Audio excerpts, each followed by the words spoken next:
This last example is to illustrate what we just said about the average value of f being used as a representative value for the function, and it's also meant to help you with one of the homework problems. Part A was assigned as a warm-up that hopefully you did before you started watching this video. If you didn't do it, I suggest you pause the video right now and do Part A.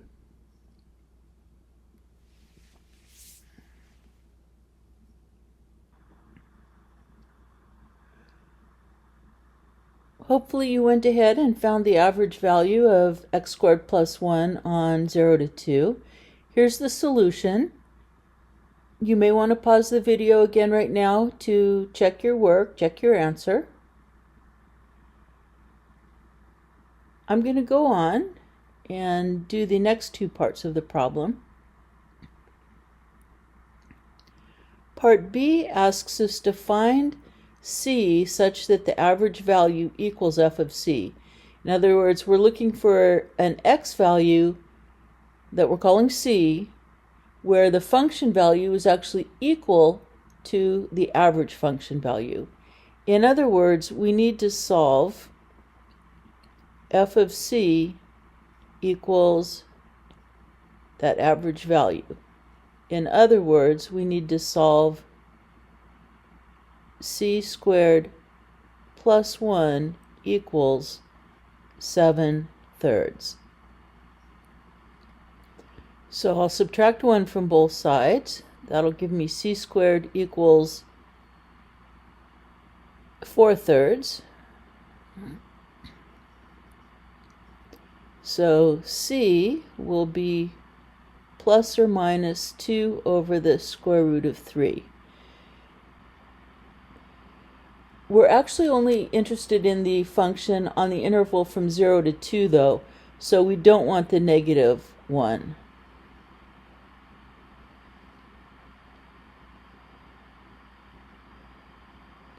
So only that positive 2 over root 3 is in the interval from 0 to 2.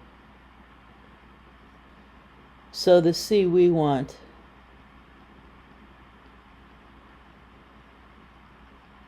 is that one, positive 2 over root 3.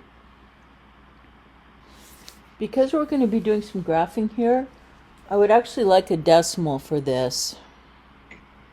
And we get about 1.2. Part C asked us to graph this function and then also make a rectangle whose area is equal to the area under the curve.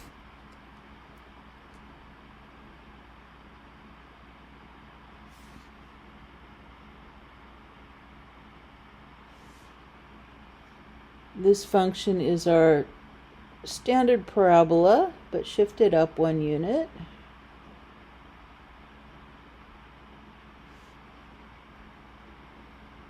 And if we go over to 2 on the x-axis, our function value there will be 5.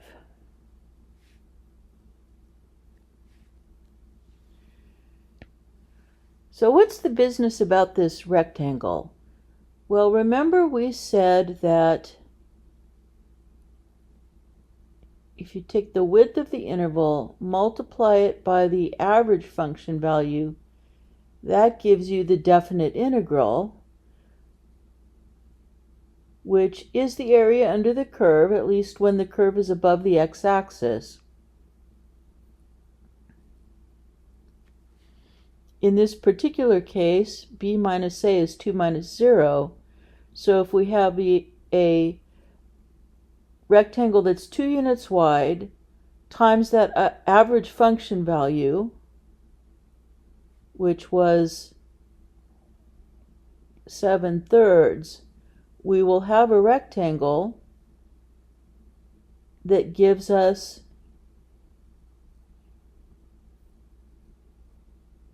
this definite integral. And again, the definite integral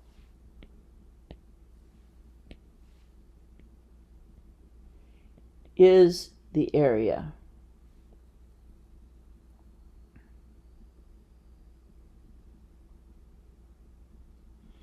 Now this average function value we said occurs at c equals 1.2 approximately. So let's say 1 is there, then c equals 1.2 is going to be roughly there. So if we go up to the function there,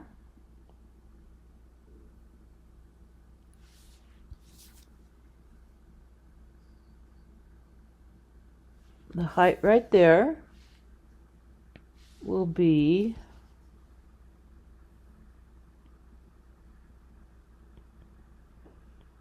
seven-thirds.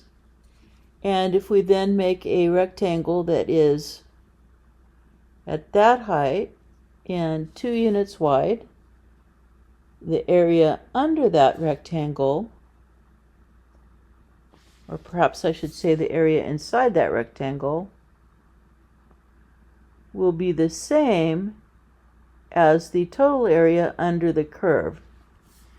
So that one function value, the average function value, is standing in for all the function values on the curve in terms of giving us the area.